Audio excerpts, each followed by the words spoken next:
Les signes qui annoncent le réveil. On va lire Actes chapitre 3, le verset 1 et 7. Actes chapitre 3, le verset 1 à 7, nous lisons la parole de Dieu. Amen. Pierre et Jean montaient ensemble au temple. À l'heure de la prière, c'était la 9e heure.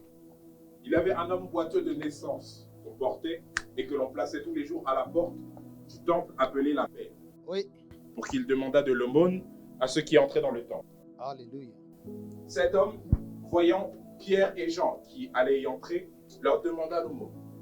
Pierre, de même que Jean, fixa les yeux sur lui et dit « Regarde-nous ». Et il le regardait attentivement, s'attendant à recevoir quelque chose, s'attendant à recevoir d'eux quelque chose. Ok. Verset 6. Alors Pierre lui dit « Je n'ai ni argent, ni or, mais ce que j'ai, je te le donne. Au nom de Jésus-Christ de Nazareth, lève-toi et marche. » Lève-toi et marche. Verset 7. Et le prenant par la main droite, il le fit lever. Au même instant, ses pieds et ses chevilles devinrent fermes. Verset 8. D'un saut, il fut debout et il se mit à marcher. Il entra avec eux dans le temple, marchant, sautant et louant Dieu. Cher Saint-Esprit, nous te confions ces moments. Au nom de Jésus, enseigne-nous. Amen. Là où vous voyez que Dieu envoie un mouvement de réveil, l'un des premiers signes, c'est la repentance. Et qu'est-ce que c'est que la repentance? On parle du mot métanoïa. Métanoïa qui veut dire faire demi-tour. Tout simplement, je le simplifie. Les gens veulent changer de vie. Vous ne pouvez pas avoir soif de Dieu mais vouloir rester le même. Dieu vient en toi pour te transformer. Dis avec moi, je dois être transformé. Chaque jour, tu dois aspirer à vouloir devenir la meilleure et la plus belle version de toi-même. Le deuxième point, qui était une nouvelle dimension de prière.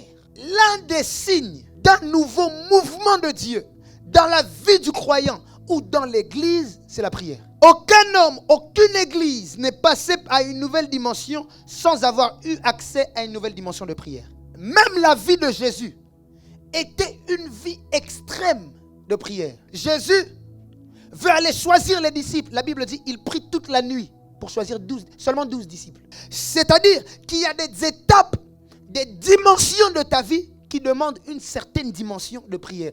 Imaginez si Jésus s'était trompé. À la place de Pierre, il avait pris un autre monsieur qui passe.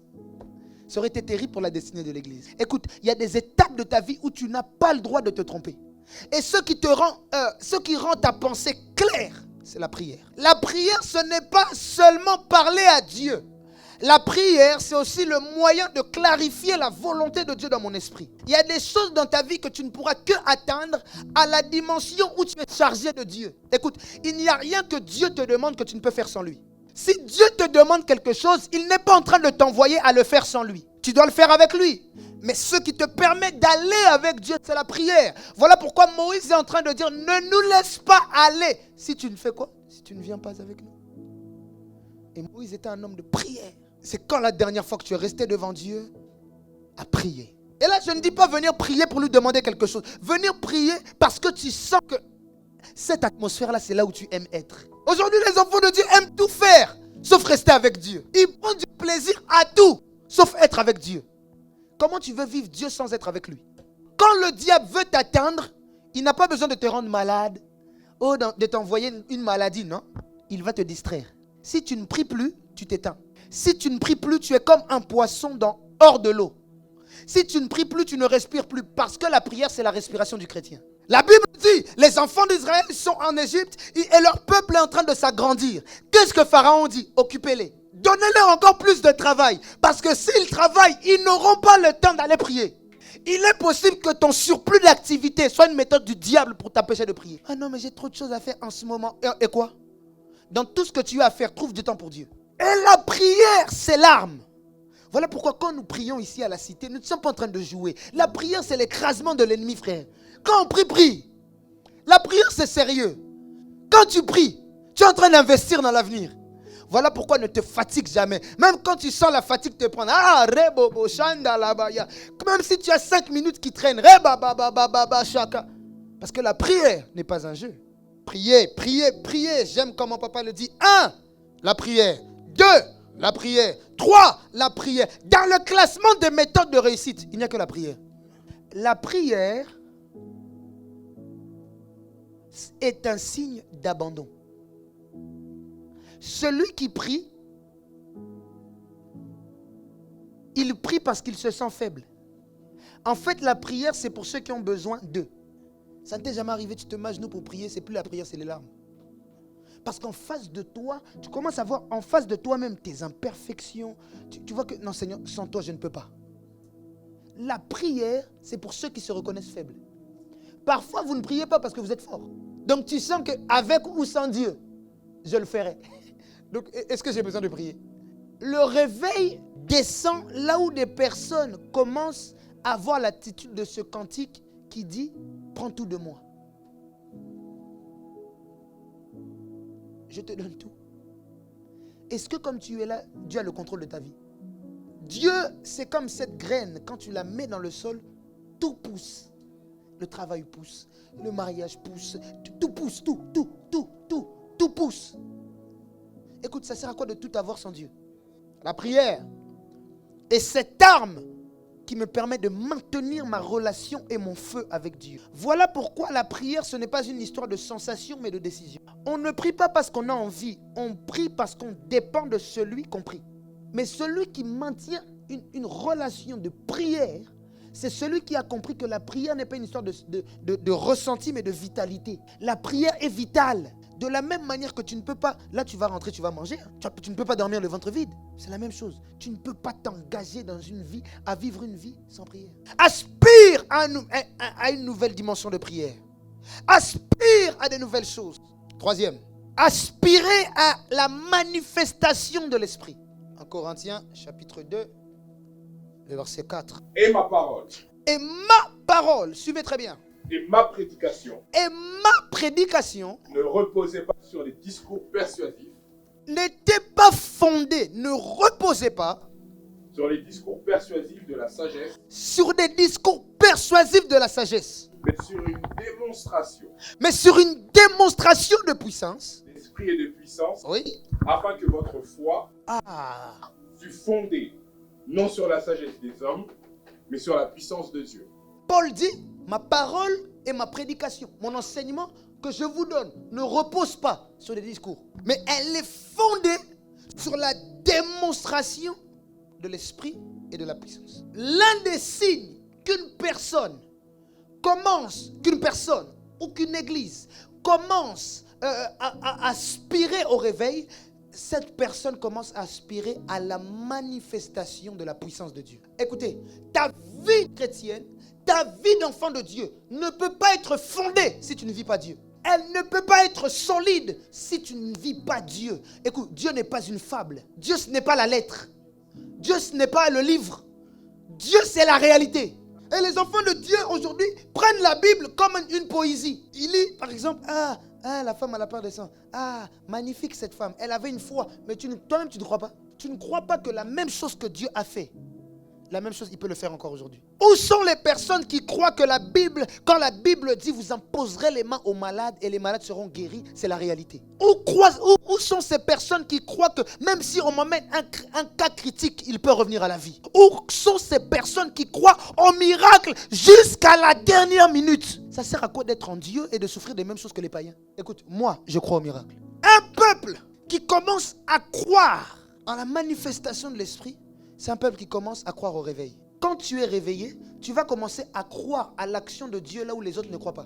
Quelqu'un qui est réveillé, il arrive par exemple, je ne sais pas, on l'appelle, ta soeur est tombée, elle est dans le coma. Lui, il voit le coma comme le sommeil. Voilà pourquoi Jésus arrive devant Lazare et puis il dit, il dort. Celui qui est réveillé traduit tout par le miracle. Il croit que Dieu peut tout faire à tout moment.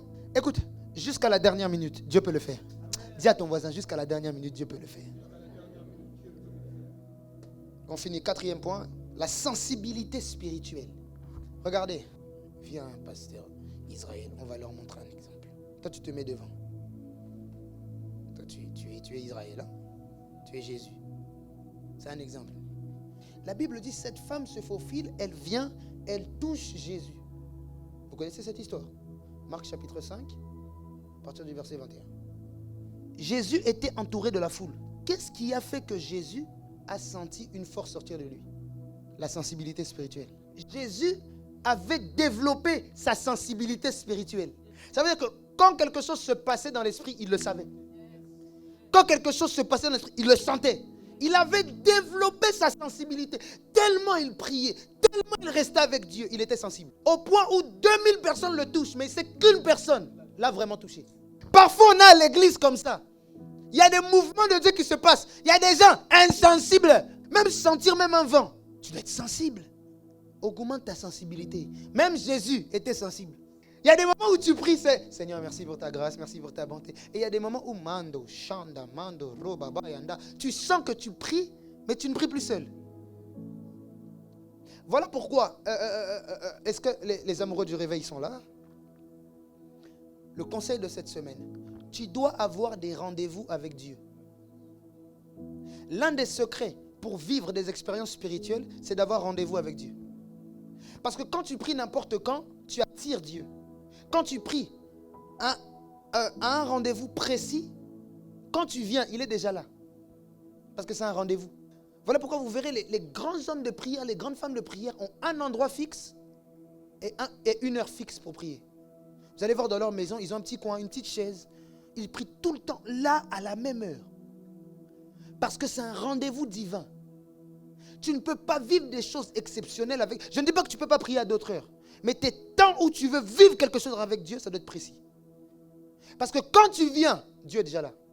Le réveil se vit, mais au-delà de se vivre, le réveil se provoque. Écoute, tu peux faire de ce culte ton culte. Le temps de prière que nous allons passer dans 3 minutes, tu peux faire de ce temps de prière ton temps de prière.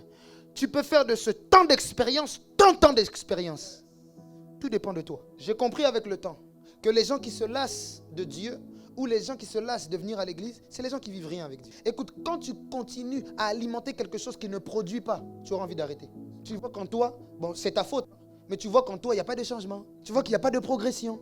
Parce que tu ne donnes pas l'espace nécessaire à Dieu pour agir. Dieu t'attend plus loin. Écoute, l'investissement de Dieu est en toi. Mais tu vois, si on fait ça, pasteur, nous on a parlé entre nous, tu as besoin d'une nouvelle dose de l'esprit. Tu as besoin d'expérimenter la main. Tu ne peux pas faire de culte en culte, de culte en culte, et tout se ressemble. C'est quand la dernière fois que tu es sorti du culte, révolté en te disant, non, Seigneur, je vais en retraite. Oh Seigneur, demain je jeûne. Non, Seigneur, demain je vais lire ma Bible. Oh non, tu dois être challengé. C'est quoi les résolutions que tu as prises par rapport à là où tu veux aller avec Dieu? Que Dieu te bénisse et que Dieu bénisse sa parole.